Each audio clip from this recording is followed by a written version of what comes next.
So everything that just happened in Dubai and Saudi, I wanted to do a little bit of a catch-up video. First impressions on Riyadh. This is going to be the screen where my art is going to be shown behind me. And the morning's about to start with the speakers brunch. And I'm excited to meet a lot of the locals, of course, as well as, you know, hang out with some good old friends. So this is the Riyadh experience, Edge of NFT. For those interested, a little bit of a illustration on some things that happened in terms of the exhibition, as well as a couple of articles that were written, hanging out with friends, getting some signatures, what's going on with senses, and all that kind of stuff. So here goes. I would say Dubai is a little bit of a vibe of almost coming home at this point. When I see the city underneath me arriving on the airplane, and this time it actually took me 50 hours to get from Helsinki to DXB. It was quite a thing in terms of how the flights were, and then having to turn back to Istanbul after being finally 1 hour away from Dubai because of the floods and everything, and had to go back to Istanbul, spend a night there in a hotel that was like an hour and a half from the airport, and then it was such something. And then that nice feeling of when I finally arrived to Dubai and was able to dip into the pool for a little bit and go to the beach, and just nice to see friends. The Melanie Moore and Eddie Pwr Chain meetup was fantastic as a side event of Token2049. Just enjoying that kind of vibe and the quality people that were there, and hanging out with the Finn speaker mafia people, and in general just remembering how the vibe in Dubai is. It was nice. And it's a little bit of a soft landing, Dubai to Riyadh, from the Islamic standpoint and cultural standpoint. So the azans, the Muslim call to prayer, are echoing all over me at Al Turaif ruins, and they're building a museum here, and I'm here at the Cafe Patel, a very different version of it in Saudi Arabia than what I'm used to in Dubai, of course, and these mist distributors are above. They bring an extra atmosphere, and I just wanted to come for a mocktail as the sun is really burning on my skin. It's really it seeps through your pores, the sense of history, and a very different way of life to what modern Westerners might have anything to do with, is coming through the walls from this 15th century place. Upon landing there, you just really realize how different it is, and especially from a Finnish cultural standpoint and Western standpoint, it's, again, in a different way, as different as India was, and kind of adjusting to that. And of course, you want to go to anyone's house with the utmost respect, and I found people to be very welcoming, kind of understanding of the cultural differences in their own way, and having very candid conversations with the locals about, you know, how things are and what's okay and what's not, and feeling this kind of sense of the power and history of a place that has been the capital of not only Saudi but Islam in a way for a long time.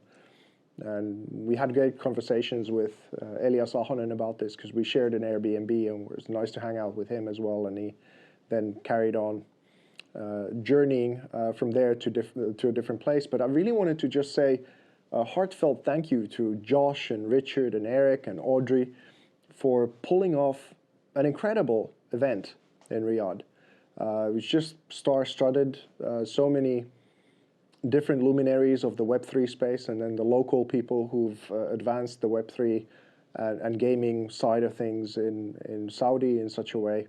And getting to have these conversations and see what might be synergistic. I got to do a main stage presentation, a 4-minute lightning talk, as well as this panel discussion which was quite illuminating from the local artist standpoint as well as the government standpoint and those kinds of things. So it was a real education happening simultaneously on many kinds of levels. And then I went to Turaif, the ancient heritage site, where you really feel like my new friend Mohad Ravi, as he so eloquently put it, it's like this feeling of the calm after the storm, after everything had happened, and then you kind of sense in those centuries of this certain kind of mystic mood that the place had. And it was quite something to walk around that place and seeing it now being restored and having this more of a museum and the kind of like cleaned up modern vibe, but you still get a good sense of what was there some time ago.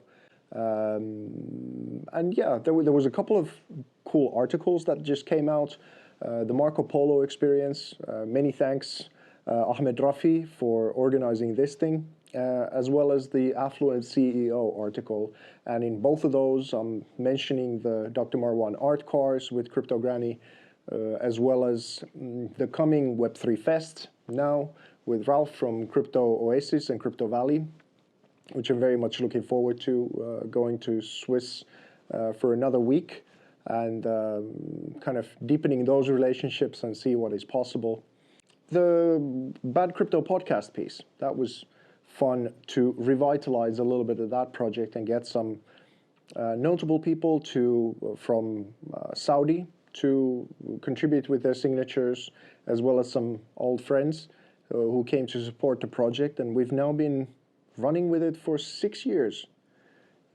Crypto art project, crypto charity art project, whatever you want to call it, all of those luminaries who've signed that artwork and helped it become a unique thing. Who knows when we're going to eventually actually going to be able to auction the piece off and what it's going to do, but that was nice to carry that piece around and ask for signatures again, and because it's become also this way of deepening relationships and building bridges across this industry with those kinds of people that we really want to be further doing things with, and raising awareness for a cause, but hopefully also at the end of it raising money for that same cause.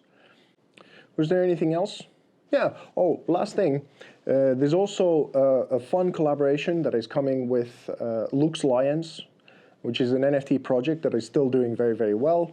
And I was kindly introduced by Sada to Jared, the founder of the project, and I made a few artworks already for it. And that's going to be coming up next. I'll put some stuff as soon as we start to get any of the marketing material ready. I'll put that out there. And of course, the last but not least, definitely not least, the Scarce City auction that is coming up from the artwork BitRam.